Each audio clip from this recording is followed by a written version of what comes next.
I'm Carolyn. I'm Elizabeth, and welcome to Knitting in Our Jeans. That's who we are. I think this is episode 5. It is amazing. And let's see, who are you on Ravelry? I'm Toolizzforyou, Toolizzforyou. And has been her entire life. Yes. And I'm cpredmor, which is how I think of myself. It's been my email handle since we first got our first email. Now, of course, at work, I'm my full name. But, you know, someone said, how do you think of yourself? I have to say, cpredmor minus the E. So that's me. And I'm that on Ravelry and Instagram. And I'm that on... wherever. Yes. I just haven't figured out Snapchat yet. And it's a bit much.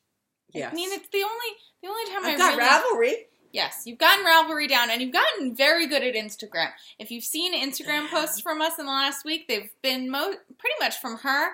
I need to look at your phone before I leave. Yes, because I don't know how to switch personalities. You can now have two accounts on a phone, so somehow she got stuck where she deleted her personal account. So she's been just Instagramming from us, which is fine, because you would have posted those things anyways. Yes. Let's see. I'm holding my hand. What I said I wouldn't start until next month. So, yeah, well, I can tell you I finished something, so we'll talk about that in a bit. Yes. But she couldn't help it. Your sock blank was burning a hole in my hands. So I started my sock. Because we went to the show. Right. That's it. Last week we mentioned we were going to go see Rent that a girl I knew in high school was in. It was packed and it was phenomenal. She was great in high school. She's phenomenal now. She just glowed. It was an absolute pleasure to be able to see someone who you knew in high school. And I mean, we're not close. We're just Facebook friends now. Really followed, where to, follow her dreams to. It is the 20th anniversary official Broadway traveling. Yeah, it's the 20th anniversary of the opening of Rent is January 26th, 1996 that was the first show of Rent, which is very funny because that's my 6th birthday. So that's how I always remember it. And so this is the 20th anniversary. So the producers and all of that wanted to do a touring company. And so it's the same casting directors as for Broadway, and she got chosen. And they started it in August, I believe, and they'll go for till about next June or August as well. So there was one night that they were going to be in our local area, and for New York area. This, I guess, on Facebook. I knew, so when they announced the cast, she posted, and the website got posted, and I saw that they were doing LIU. And I was trying to decide whether or not to go to that one, or one of my friends down in New Orleans loves Rent as well, was pretty much my introduction to Rent, and I was like, well, if there's a New Orleans show, maybe I'll go down and I'll go see it with her. Fortunately, there wasn't, and the New York show was not at a time that she could come up for it, and the boyfriend did not really want to try and figure out how to meet me somewhere. Well, because you don't like La Boheme. You don't like It's really sad. She doesn't like the opera that it's based on. La Boheme. And I find it so sad. And it's going from here. This is one of the reasons why I didn't watch Game of Thrones. I started reading the book. I find them incredibly sad. There is so much difficulty in this world that I, at this point in my life, don't really want to engage in entertainment that is so incredibly sad. So I've seen La Boheme probably twice, and I don't need to see it again. I read the first book of Game of Thrones, and I just tore my heart out. So I said, no, I don't need to go any further. Thank you very much. But in Rent, there is a character who dies, and I cry every time I see Rent. I do too. And so does my friend down in New Orleans. Every time Angel dies. He's such a vivacious character and so loving and giving. Even though I know it's going to happen, the tears come coursing down my face and down my neck, and I end up with a wet top. It's always. But Mimi lives in this version. The Rent version. Spoiler alert, if you don't know Rent, not that it's been around for 20 years or something. They could look it up. And she doesn't die. No. I don't think that's terribly much a spoiler. No, There's it's a lot not. of I was other making things that a go joke. on. So it was a wonderful show. We really enjoyed it. What was also nice is that it was from 7 to 10, not 8 to 11. So it meant that those of us who work could actually, go back home and get some sleep if we're going to work tomorrow. So anyway, I decided I needed something to knit on the way to the show. So there was car knitting in the dark, and then knitting while we're waiting for the show to start. So I do my socks from the toe up. I do 56 stitches. And then I plan to go until I reach about an inch away from my halfway marker, which is here. I measured it before I started, so I've got a halfway marker there. I figure about here I will start doing a cuff, and then I will start again with my second sock there. I then go back in and put a heel afterwards. I put in some waste yarn, and then I go back in and put in a heel, and that makes a really nicely fitted sock for me. So that's my plan. So here's my sock that I've got for travel purposes. And today we took a field trip and I had knitting in my purse. So you knit at lunch. I did. I absolutely did. So I've got my sock on the way. Good. Yes. So we went up, as we've been mentioning for the last 2 weeks, to Poughkeepsie area. We went up to Saugerties and then back down to New Paltz and then dropped my friend back off at Poughkeepsie. But while we were in the White Barn Farm in New Paltz, I had this urge to get more yarn for another Bumhugger, even though I haven't made the first one because the yarn hasn't shown up yet, because I'm crazy. And then I showed it to my friend, Cassie, and she was like, I love it. It's beautiful. It's fantastic. And of course then wandered off in the store further, and I was like, oh, that is so her style. I should make her one. So I asked her, well, if you wanted one, what color should I make it in? And she found this yarn. It's huge. This is one skein. This is 150 something yards. It's huge. It's called Paco. It is 70% wool and 30% alpaca. 200 grams, 152 yards. So it is super bulky. I have 3 skeins of it. She bought the yarn. I'm making her the Bumhugger. So yeah. It should be great. It should be great. It's a really beautiful natural brown kind of color. It's not really, doesn't look extra too dyed. soft, but it looks like it'll be warm. It'll be warm, and it's rustic, and she is nothing if not warm and rustic. Yes. So, yeah. We had a great day. We did. In fact, we will insert or put up. I think we might put up a little travel vlog type thing. It'll take me a while before I get to the point of being able to insert things into any video. I'll make up the travel vlog. Okay, sounds this week. Good. We'll post it this week at some point. But I have a pair of 19s on my interchangeables. But my interchangeables are at my apartment, and I was like, I want to cast this on now because I want to make one. Oh, you bought them then? So I bought them. Yeah, I bought the 40 inchers. Oh, that's right. Yeah, I bought the 40 inchers. And I figured also because when the ranch shows up, that thing is going on the needles right then. And if this is still on the needles and then as I said, I bought myself some yarn for it. For another one, and it's this. It's a light, all of that white, some of it's a light gray and a blue. It's gorgeous. It's variegated. It's so much fun. It's Lana Grossa Olympia, and it has a colorway of 602. I like 602. I like 602 as well. Mm-hmm. There was a rainbow one that I was slightly debating, and then I decided that's a little intense. Much. This is lovely. And so I have a bunch. I have 4 of these. This one is 50. Hold on. What was the rate? It's 53% wool, 47% acrylic. So it still pertains to my rules. It's slightly over 50%, but it should be okay. These are the Ben rules. These are, yes, the boyfriend rules. So that is the plan. But I'm really excited just because I get to make one of my best friends something. Yeah. Should be fun. And I've made her things in the past. I've made her a cowl. I've made her a hat. She wears the hat was amazing. The hat was amazing. The hat, we went to Paris.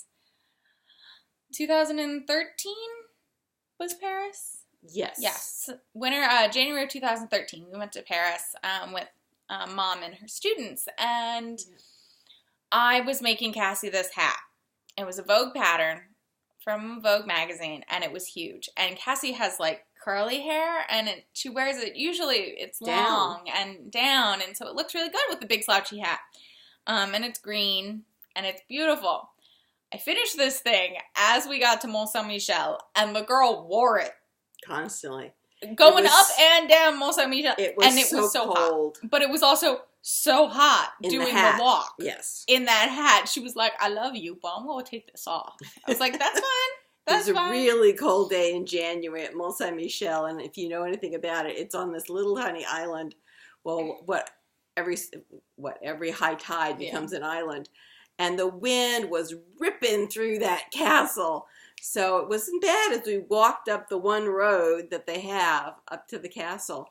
But then when you got to the castle and we were walking through the open crenellations and in the open meditation walk that they have around an open greenery, it was really cold. Yeah. And of course it's made of stone, so can I repeat, it was really cold. So that hat was great. During the activity part of Mont Saint-Michel, which is walking up all of the stairs. Up. There's a lot of up. She was quite toasty. Yes, I was getting out of breath. I need to get a lot more in shape, but oh well. I guess I should talk about what I got at White Barn? White Barn. Yeah. White Barn Farm. Because I didn't get anything at the yarn and tea. The perfect blend, yarn and tea. Yes.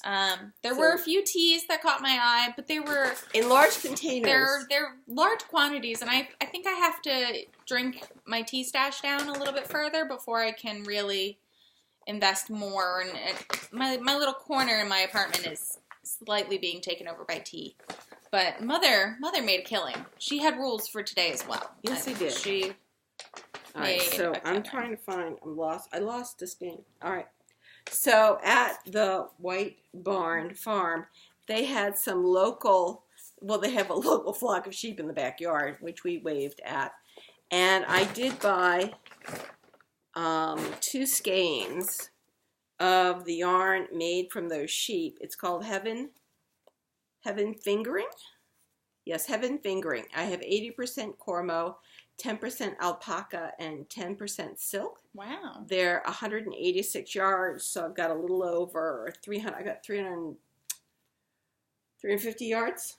360. Something like that. So I have such a collection now of black that I'm adding to my collection of gray. So this is a really nice gray. Yeah. I would say it's showing up a little bit more purple on screen, but it's gray. Beautiful. It's a beautiful gray. I don't see a colorway on it. No, I don't either. So yes, White Barn, sheepandwool.com. So this is 2 of them. Here's the ball band. No ball bands showing. Hold on, there you go. I love these clever people. Then, I think I got this there too, yes. Yes. This is Queensland Collection Rustic Tweed. It's a fine wool alpaca tweed. And it is 318 yards. I figured this is sport weight. Not many of them were actually labeled. It's 65% wool, 25% alpaca, 7% acrylic, and 3% viscose. Which is probably the naps. Yeah, probably. And it's color 110. And I got 2 of them. It's a very dark gray with these little white nups. It's tweedy. It's a little rustic, but actually next to my face, I think it would be fine. It's fine. It's not as rustic as the Paco. And it says it would work off size 7s. I like the nups tweed? in them. Yeah. I think that's really pretty. You're a fan of tweed.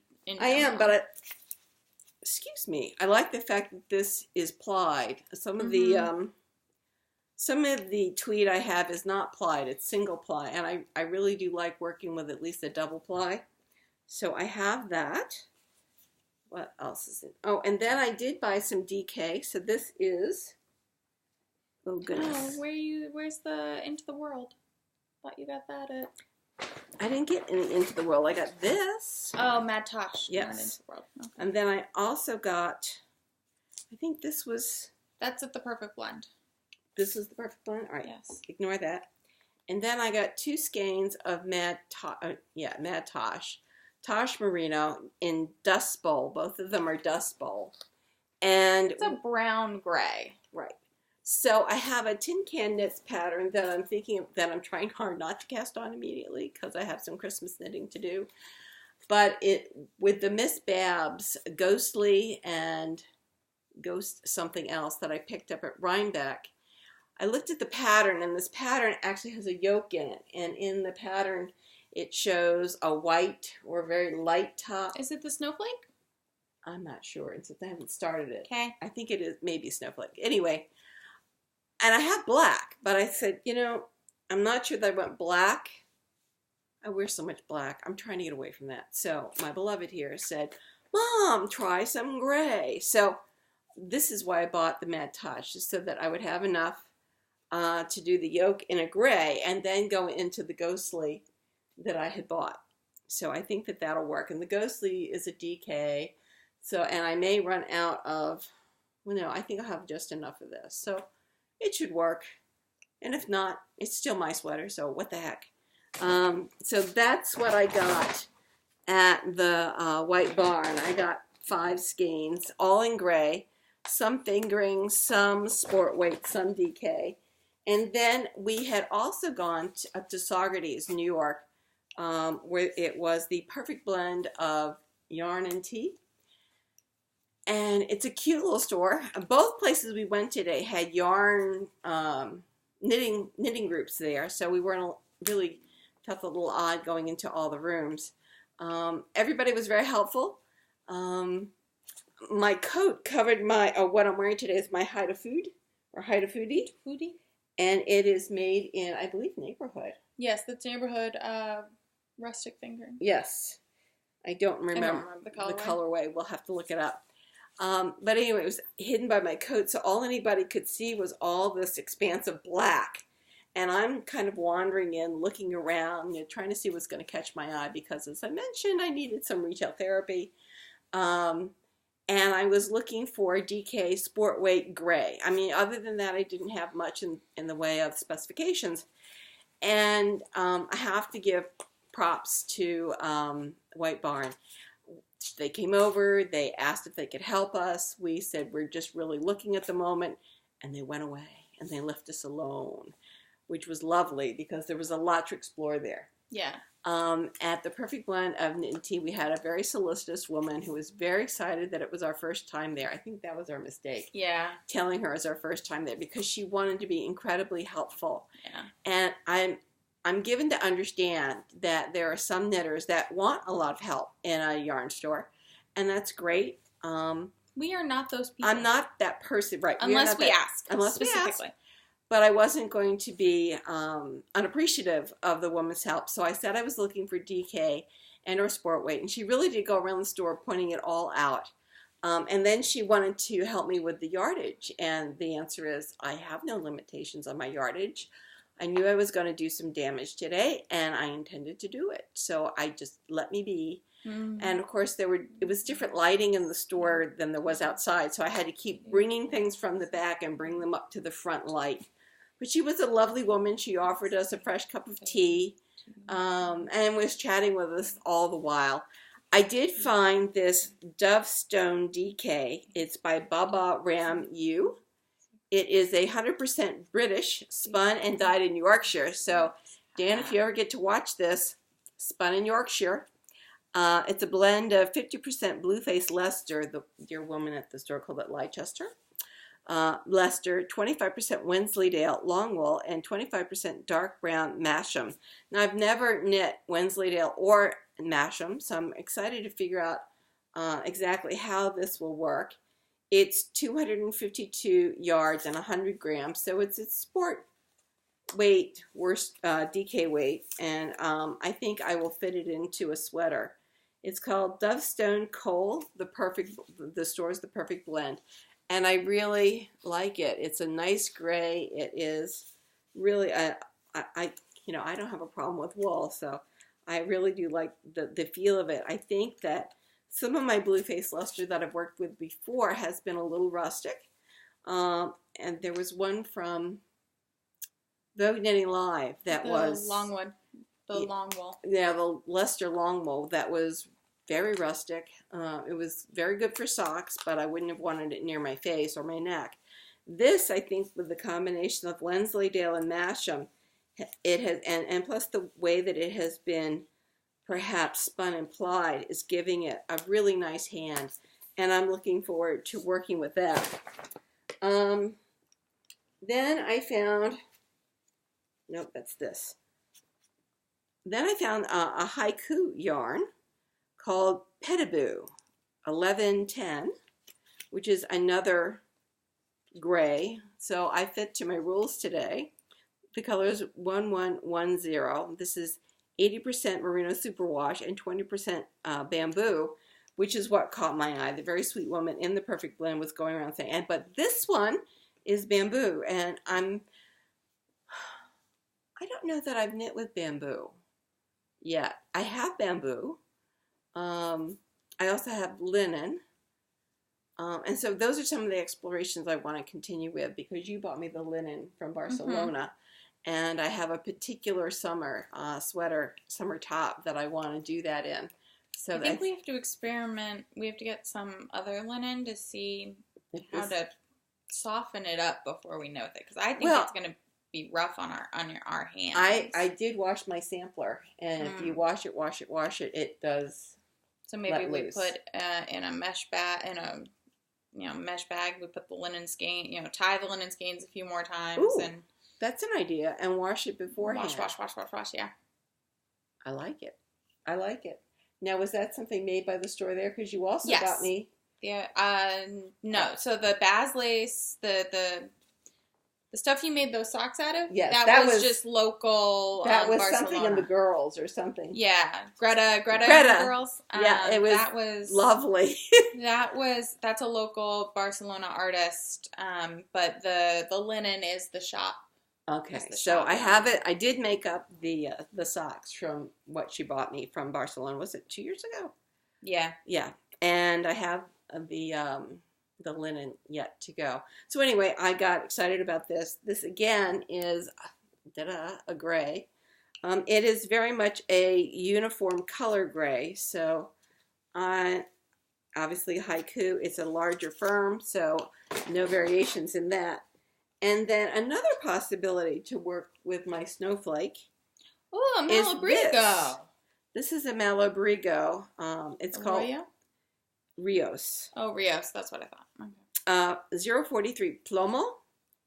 And I got, this is the one I got a little less of. This is 210 yards. The yoke takes, they said to plan for roughly 500 yards.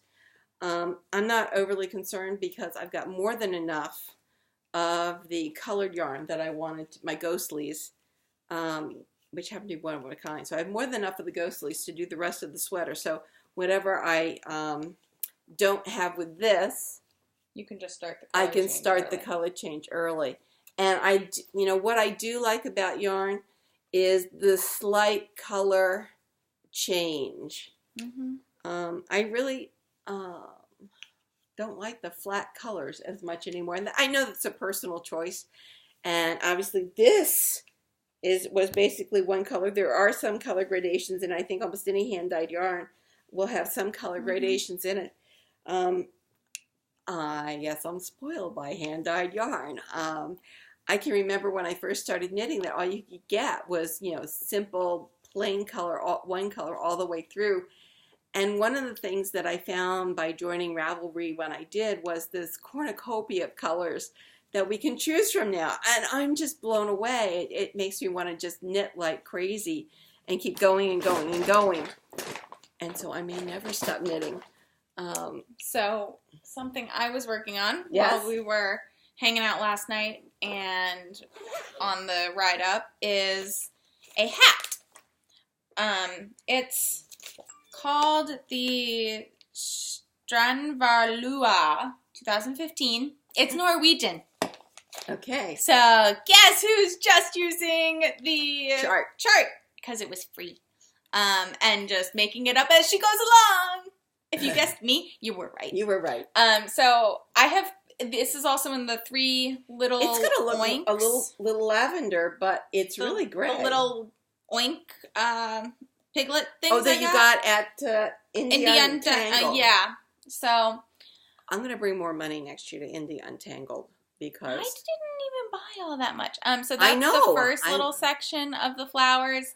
So part of the pattern that I've noticed is that they do the lighter color at the bottom. They do a pop of color on the brim, and then they do a brim, and it's supposed to have a short row section to make one side larger. I was like, I'm not going to try and learn Norwegian to figure it out. And Google Translate was not being helpful. Neither was, I looked up like Norwegian to English knitting terms, and those were helpful, but at the same time I was like, that's too much effort. And then I started the pattern, which is these little flowers. So I like it. Yeah, I have 1 row to put in the little last part of the bottom flowers, and then I have some plain knitting with, I think, 1 stripe in it, and then I have they're big flowers. I'm not giving away the secret sauce of the pattern really because it's free. So they'll be big flowers. Who's this for? Me. Cool. I did it because I wanted something to knit on this week, and it did not properly distract me. Right, because you got the Bumhugger thing. Well, it just did not properly distract me the way it was supposed to. And then I've also been still knitting on the freaking Allet for the boy, but it's starting to actually look like it's going to turn circular. Yeah. Like it has more like a tri-corner hat kind of situation. What is it supposed to be? A basket? No, it's going to be a backpack? Stuffy. An owlet. Allet. Do you remember all the woman who did all of the things, that little cartoon of Do All the Things? Yes. Yes. Oh. She has a little cartoon of an allet, which is essentially a woolly mammoth kind of looking thing. Because everyone misspells a lot. She just decided to go with it and say allets. Okay. And Ben and I say, I like you allets. Or a lot of allets. Oh, this will be cute. Can't wait to see it. But I just need to keep working on it. Yep. It's a struggle. It's a struggle. But that's currently what I've been working on. Okay. Grandpa's sweater got put in timeout because it decided to jump off the needles. Again? No, this is the first time it jumped off the needles, but I put it into off the needles last night. In fact, the whole thing came undone. But I put it in timeout because I was like, you're done. You are done. I had a problem last night where my interchangeable just totally unscrewed. I saw that. That was so sad. Luckily, I'm working with DK weight yarn, and it's sticky. Definitely sticky. So I didn't lose the stitches, and I'm like, and I had a space of like that much between where the needle head was and where the beginning of the wire was. I have no idea. So I really do have to go in and retighten those needles. I went in and I picked it up, and I can show you that. But first, I'm just struggling right now with this Bumhugger because these are on 19s. That hat was on 1s for the brim, for the 2x2 brim. Now it's on 3s. 19s are These are 19s. Takes my whole hand. This is crazy. Well, you promised. I didn't promise. I offered, and she could do it herself. I have taught her how to knit, but I'm going to enjoy it. It's going to be fun. I think you will. Okay, so I was working on, speaking of hand dyeing. Yes. I showed you, I think, last week, yes. Progress on my sweater of the hand-dyed yarn, and I finished it according to the sugar maple pattern. You'll have to tell me. It's beautiful. You're in it. You're in. You're good. And I really like the difference between the first skein and the second skein. If you see the down below, it is a darker. But when I put it on, it fits. It fits great. I like that part. But it hits me at odd places. It flares, like, so it looks like you do waist shaping to about here, and then it flares, and that's not... Well, I find the point to be a little problematic. Yeah. So I'm going to make it into a dress. What I'm going to do is I'm going to take what's left of the skein number 2, and I'm going to lengthen the sleeves. So I'm actually going to make a sleeve cap that'll come here and then kind of come down to there. And then I'll wait and see how far I can get with the third skein on the length. And I think I'm going to plan to just do the same pattern that I was doing down to here to make the skirt. And so it'll be a very large A-line skirt, which I'm very fine with. And I can decide, maybe I may want to save off maybe a little bit more to make a little bit longer sleeve. So maybe a sleeve instead of just to here, down maybe to here. Yours, yeah. So maybe I'll save, your elbow. I don't know, 50 grams, maybe 25 grams. Probably 25. For each arm. Maybe. And then do the rest for the length of the dress. And I think it's going to be great. So this is part, well, if I don't finish it in December, I can take it with me down to Tortola because we're chartering a boat again this January. My husband and I are at an age where we can start really having some really lovely vacations with each other. And he asked me last year, with a lot of trepidation, which I was kind of surprised at, whether or not I would agree to go sailing with him down in the British Virgin Islands.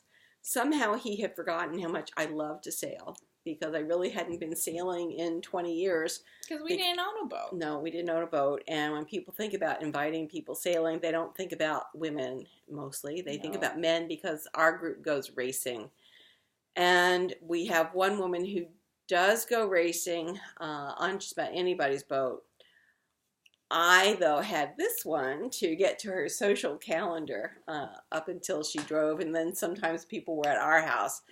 So it really wasn't until last summer that I said, we need a boat. And he said, well, before we buy a boat, we need to practice again. So we went to Tortola, chartered a single hull boat, and it was glorious. So I have a feeling it was also a test that Daddy was like, are you sure you like it, or are you romanticizing it in your head? Not at all. So we've ended up, we bought a boat. And this year we're chartering a catamaran because I said, well, I'd like to try sailing one. And he said, well, I don't know if we want to really do that. I said, well, we have two choices. We can either charter one or we can buy one because I want to try this. And he says, I think chartering would be a really good idea. So this year we chartered one of the smallest catamarans that they have out of the moorings. And so we'll be leaving out of Roadtown. And we'll be doing this in January. So I can work on this as a dress down in Tortola. And as we get to Norman Cay and Salt Island and Peter Island and it'll be great. Virgin Gorda. It'll be lovely. Absolutely lovely. So I have finished that as a sweater. But I think it's crying out to be a dress. So I'm going to give in. Or at least maybe a tunic. I'm going to give in. You know, sometimes your knitting dictates what you do with it. That one's dictating for me. And besides, I have a whole other skein of yarn that I think would be lovely. Let's see. My robe, as long as I don't rock this rocking chair on it, I have made progress on the sleeves. Believe it or not, I've done half the height of the sleeves down by the cuff. That's going to be this up to here.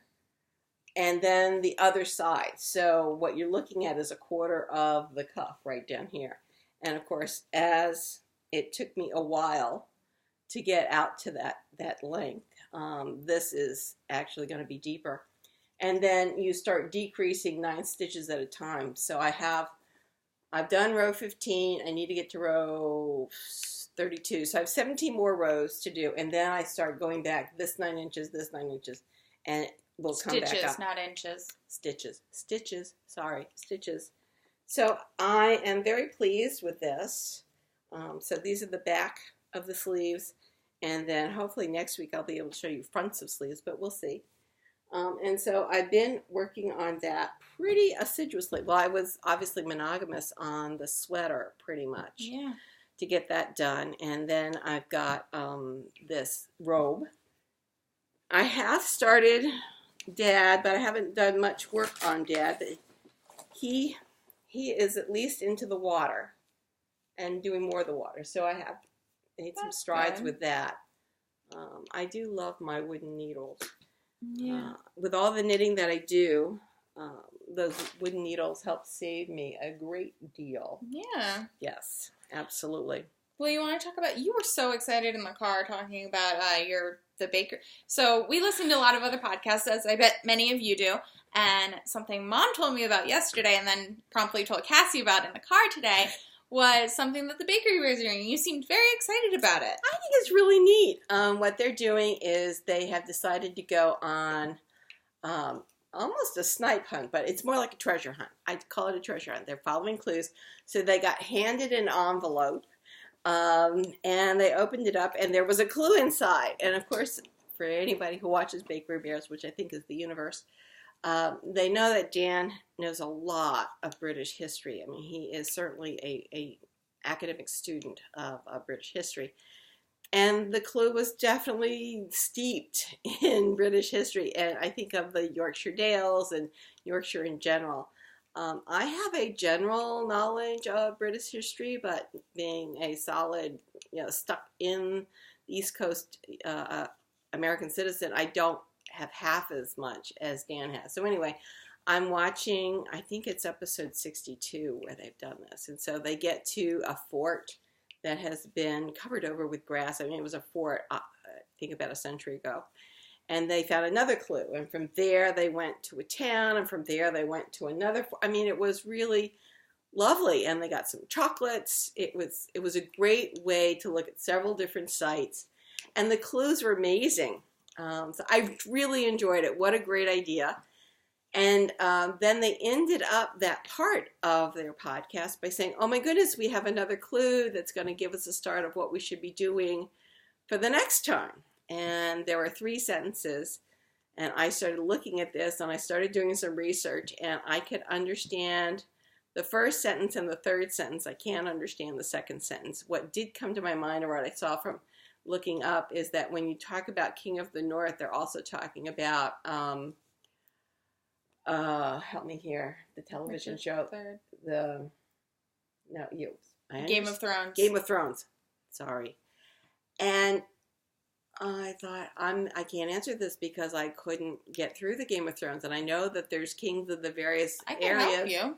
But I don't think it refers to that. But Probably I could be wrong. Anyway, it has to do with Richard III and Yorkshire. And I think it's going to be a lot of fun. So I have to say, Dan and Kay, I really like what you're doing. I like all your knitting.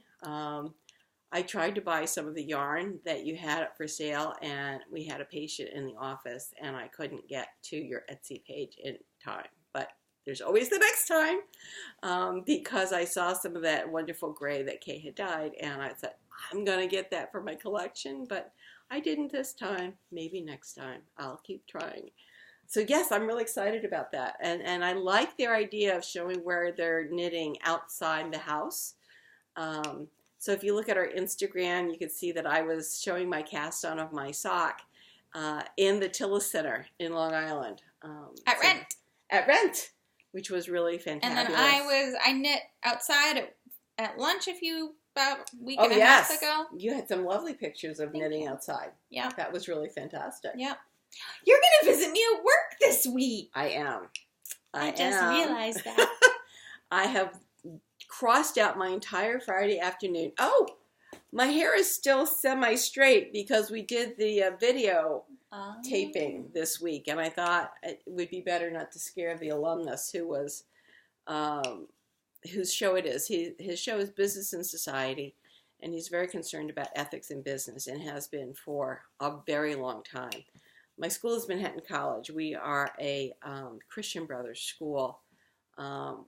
and we believe in education with value system attached to it. So my alum had got in touch with me, and he wanted me to help him discuss global corruption and perhaps practices that could be anti-global corruption. And a couple of my efforts that I'm working on between Manhattan College and Bethlehem University, and using a dual campus team approach to helping various community groups, both in Bethlehem and in the Bronx, both of which are really depressed areas of the world. You don't say. Yeah, you know, you don't have to go far outside my school to find tremendous pockets of poverty. The Bronx is one of the most poverty-ridden areas in the United States. I mean, it's in the top 10 of the most depressed. What can I tell you? And I think it's a combination. It happened because of some housing policies that occurred right after World War II, and we'll get into that perhaps at another time because I've done some research on that.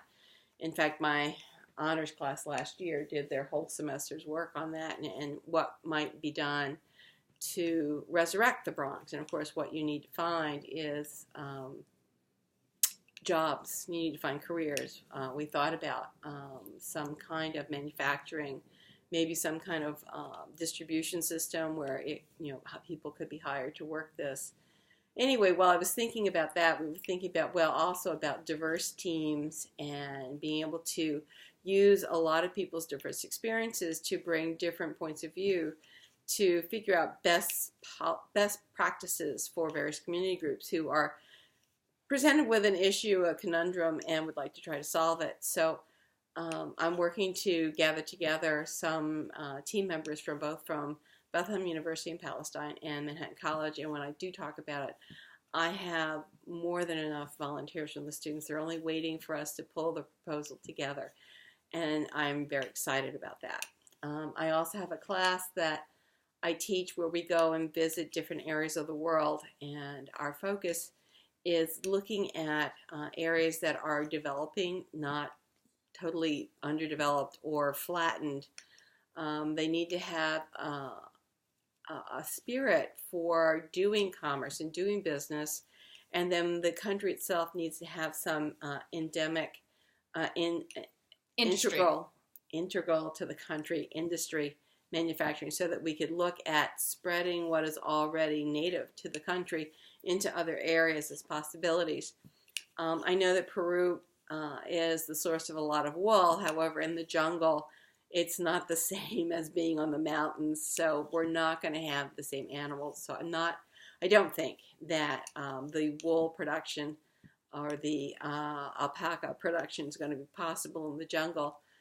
But we're going to be looking at perhaps distribution of cocoa growing into some of the jungle areas. And so my undergraduates are going to be looking at how did some of the illegal activities that are being done to find jobs, find money to feed your families, how that has come about, some of the unintended consequences following the money to see who's benefiting, so that we can perhaps then come up with industries that could substitute for some of the illegal activities, because even though you may be gold mining, you don't find gold every day. We found that out in California. It can be a very hard slog to find enough gold to pay for living every day, even though you think gold mine. It's not. Those really were good jazz hands. You like that? I do. It's not. It doesn't really happen that way. So we did the filming on Friday. I had a professional makeup artist do my face. I was really excited about that. She told me how to get rid of dark circles, and I think I've managed to get rid of them. So not bad, huh, for this face? So I'm going to continue to do that, because who needs those dark circles? And I found that the taping went very well. I think being on a number of different podcasts over the several months, because I'm also part of the Penguin Coffee Clutch with another friend of mine, Michael, who likes to talk about the theory of knitting and the methodology of knitting. He's a much more academic and studious. He's a knitwear designer, so it makes some sense. And he's very much involved in looking at the why and the wherefore. And I enjoy going into those discussions with him. So I feel that made me a lot more calm for the taping. And I think it went very well. But, the hair is going to get curly again, I think, tomorrow. Yeah. So anyway, that's about it. I think that's about it. I mean, I want to thank you all for coming. Yes, thank you. Yes. Thank you for everyone who is new and those of you returning. We'll hopefully get the vlog pieces up. And I hope you'll find it interesting. So thank you. Talk to you later. Bye. Bye.